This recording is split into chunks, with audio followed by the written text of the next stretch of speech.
El derecho penal tiene una tendencia inflacionaria que en cierta medida hace que los delitos en Colombia sean un tema de discusión y análisis permanente. Al momento en el que se aprobó el Código Penal en julio de 2000, los delitos estaban regulados a partir del artículo 101 y hasta el artículo 473, para un total de 373 regulaciones típicas, incluyendo atenuantes y agravantes. Para el mes de noviembre de 2022, el Código Penal incluye 96 artículos nuevos, sin incluir las modificaciones que se han introducido a los 373 iniciales. Esto significa que en la actualidad la regulación de delitos ha aumentado en un 25.74% desde que el código fue expedido.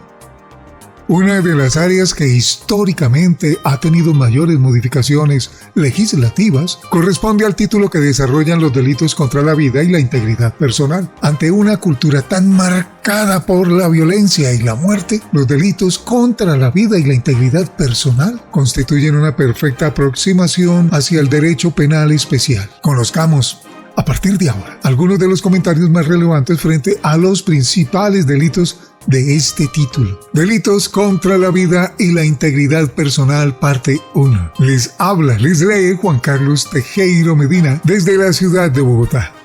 Debido a la riqueza normativa, así como a la extensión de cada uno de los distintos tipos penales a abordar, no resulta posible citar cada una de las normas y simultáneamente aportar los comentarios a los tipos penales estudiados. En consecuencia, los delitos contra la vida e integridad personal se encuentran tipificados como el primer título de la parte especial del Código Penal, CP.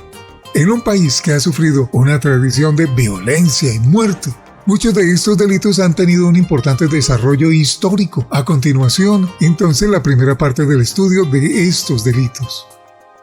El delito de genocidio, artículo 101 del Código Penal, y de apología del genocidio, artículo 102 Código Penal. La base del delito de genocidio es la causación dolosa de la muerte de una o más personas. En esto, el genocidio comparte el mismo núcleo fáctico con otros tipos penales de similar naturaleza. En consecuencia, una de las claves es saber diferenciar cuándo se está ante un tipo penal de homicidio, cuándo se está ante un homicidio y cuándo se está ante un genocidio o ante un homicidio en persona protegida. Matar a una persona, por ejemplo, es la base fáctica del delito de homicidio, que será objeto de estudio en el presente escenario de aprendizaje. Esto mismo puede predicarse del homicidio en persona protegida, que se encuentra tipificado en el artículo 135 del Código Penal. Este artículo se encuentra dentro de aquellos que buscan proteger a personas y bienes protegidos por el derecho internacional humanitario. Esto aplica en consecuencia en casos en los que existe un tipo de conflicto exterior, guerra exterior o conflicto interior, guerra civil o conflictos con grupos armados organizados. En primera medida, una lectura comparativa del artículo 101 del Código Penal del 2000, que tipifica el genocidio, y el artículo 103 del mismo estatuto, que tipifica el homicidio simple, muestra que el homicidio únicamente puede darse a partir de la muerte de una persona. En efecto, el tipo penal reza: el que matare a otro. El genocidio, en cambio, admite varias modalidades: ocasionar la muerte, lesionar gravemente la integridad de miembros, en plural, del grupo, producir un embarazo forzado, sometimiento a condiciones que generan la destrucción total o parcial del grupo, tomar medidas que busquen impedir el nacimiento de miembros del grupo o trasladar por la fuerza niños de un grupo a otro. Como se observa, las características de este tipo de conductas no parecen tener un aspecto común que permita establecer el hilo conductor entre ellas. Claramente, generar un embarazo forzado parece ser diametralmente contrario a impedir el nacimiento de miembros de un grupo. Para poder entender entonces por qué la ley colombiana tiene una inclusión de conductas semejantes, conviene remitirse al proceso de aprobación y adopción del Estatuto de Roma que crea la Corte Penal Internacional. El Estatuto de Roma fue aprobado en Colombia mediante la Ley 742 de 2002, después de haber sido expedido el Código Penal. Sin embargo, la adopción del texto del citado estatuto se dio en 1998, antes de la aprobación del Código Penal. Por lo tanto, una lectura del artículo 6 del Estatuto de Roma muestra una semejanza impresionante con el artículo 101 del Código Penal. Reza el artículo 6 del Estatuto de Roma, Ley 742 de 2002, lo siguiente. Artículo 6. Genocidio. A los efectos del presente estatuto, se entenderá por genocidio cualquiera de los actos mencionados a continuación, perpetrados con la intención de destruir total o parcialmente a un grupo nacional, étnico, racial o religioso como tal. A. Matanza de miembros del grupo. B. Lesión grave a la integridad física o mental de los miembros del grupo. C. Sometimiento intencional del grupo a condiciones de existencia que haya de acarrear su destrucción física total o parcial. D. Medidas destinadas a impedir nacimientos en el seno del grupo. E. Traslado por la fuerza de niños del grupo a otro grupo. El genocidio es una de las conductas que históricamente ha sido utilizada por el ser humano como una forma de guerra. En la historia se han presentado varios ejemplos de este tipo de situaciones. En tiempos algo más recientes, destacan el denominado Holocausto judío por parte de los nazis en Alemania del Tercer Reich, en cabeza de Adolfo Hitler. Sin embargo, en la década de los 90 del siglo XX, en la antigua Yugoslavia y en Ruanda, se presentaron situaciones similares por razones étnicas y nacionales. El punto en común en todos estos casos era una intención evidente de generar el exterminio de un particular grupo poblacional. Por ello se encuentra que el delito de genocidio es el primer ejemplo que trae el Código Penal colombiano de un ingrediente subjetivo del tipo penal. Obsérvese que una cuestión es que el autor quiera matar a una persona, aspecto que es común tanto en el homicidio doloso como en el genocidio.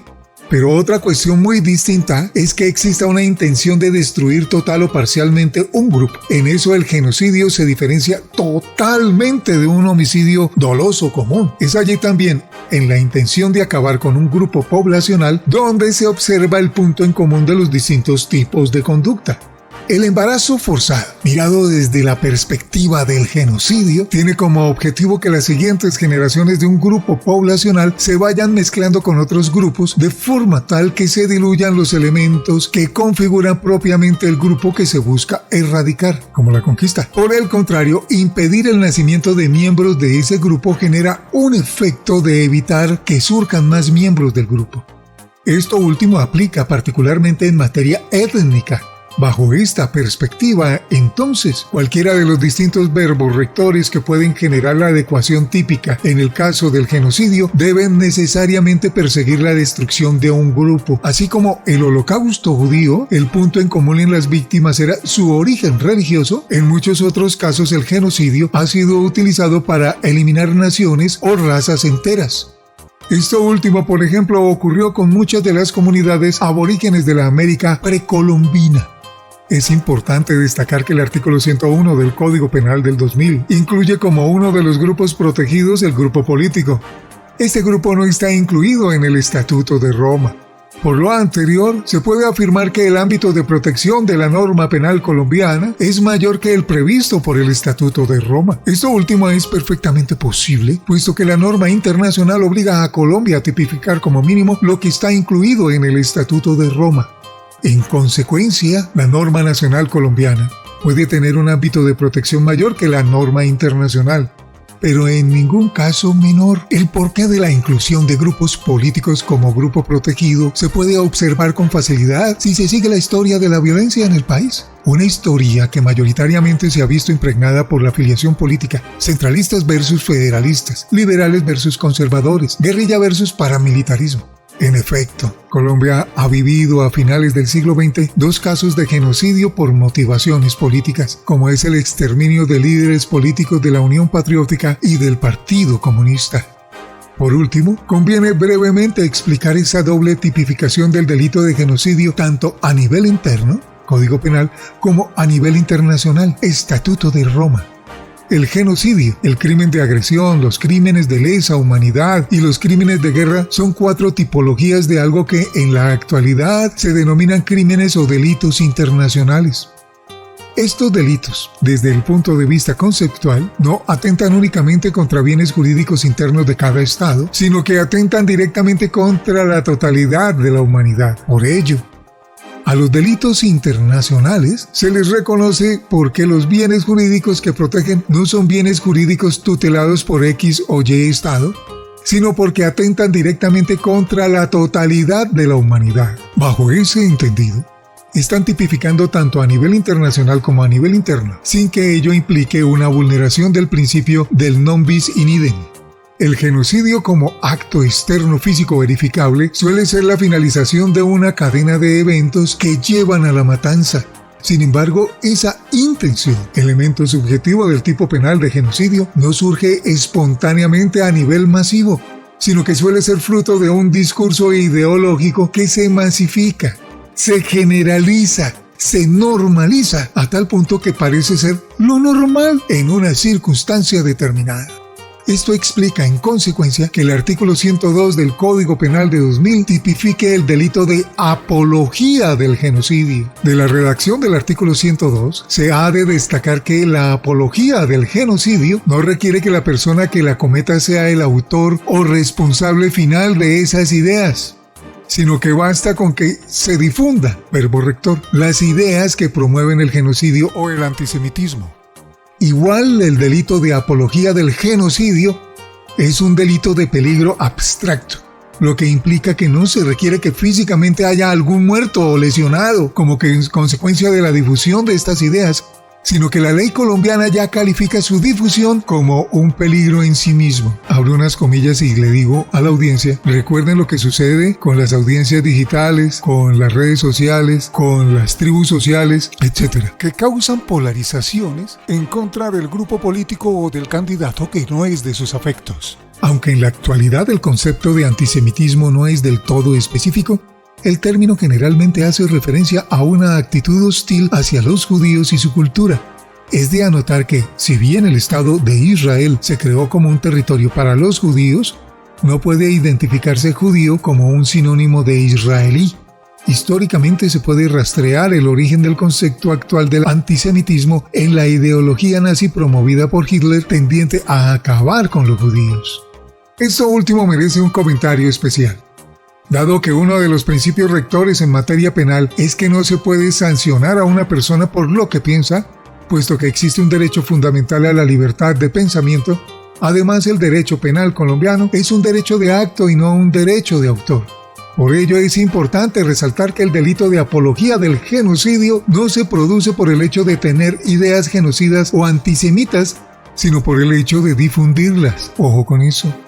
Es de anotar que la Corte Constitucional colombiana, desde sus inicios, ha concluido que los derechos fundamentales no son absolutos y que admiten restricciones siempre que no efectúen su núcleo esencial, siendo un modelo que podría adecuarse a la filosofía de Immanuel Kant. Se puede establecer que los derechos y libertades de una persona van hasta que interfieren con los derechos y libertades de los demás. Siguiendo esa misma línea, difundir ideas genocidas o antisemitas en sí mismo genera un riesgo para los grupos poblacionales protegidos. Se trata de un riesgo generado que no está amparado por la ley. Por el contrario, históricamente han generado que puede llegar a ser profundamente peligroso. De allí que esa difusión por cualquier medio de esas ideas se adecúe típicamente al delito de apología del genocidio. Referencias: Ley 742 de 2002. Por medio de la cual se aprueba el Estatuto de Roma de la Corte Penal Internacional, hecho en Roma el día 17 de julio de 1998, Mateus Rugeles a 2011, Genocidio y Apología al Genocidio, en C.G. Castro, Manual de Derecho Penal, Parte Especial, Tomo 1, Editorial Universidad del Rosario. Infinitos agradecimientos a la Facultad de Sociedad, Cultura y Creatividad del Politécnico Gran Colombiano. Módulo Penal Especial, Delitos contra la Vida y la Integridad Personal. Autor Javier Darío Pavón Reverent. Asesora Pedagógica Diana Carolina Gil Buitrago. Diseñador gráfico Oscar Rojas. Les habló Juan Carlos Tejero Medina desde la ciudad de Bogotá.